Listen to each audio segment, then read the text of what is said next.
ko sa kuang gamay nga bayag diri no karong hapuna ining adlaw sa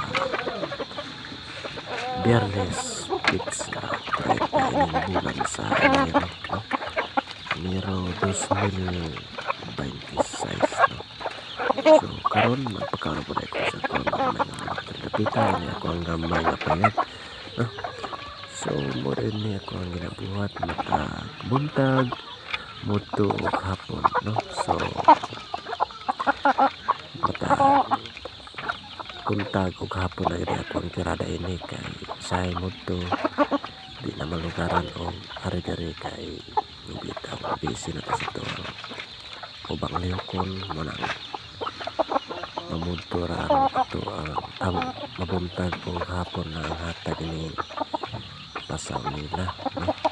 Sahay na po hapon karon wala lang nato ni pakana sila og lubi isa no kaya ang lubi og akong ihatag ani nila dugokon man og maligas no or hakot sumo nang ining pagkaon ako dire nya tindagan ng hakot tablawan ko panguan rin no?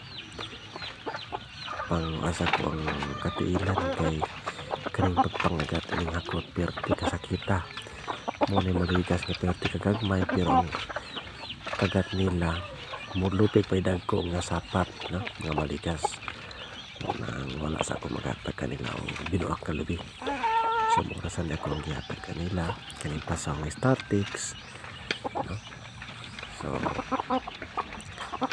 bisan pa man o kamay na lang ang bilin sa akong pasaw no? So ako lagi tao ninggi tipid-tipid no? Ang importante makakaon lang silang tanan bisan kung sa paggamay silang pasaw nindot ng taon o magdungo na ng tanan ang pangaon sa itong pasaw pangatag nila so more ito no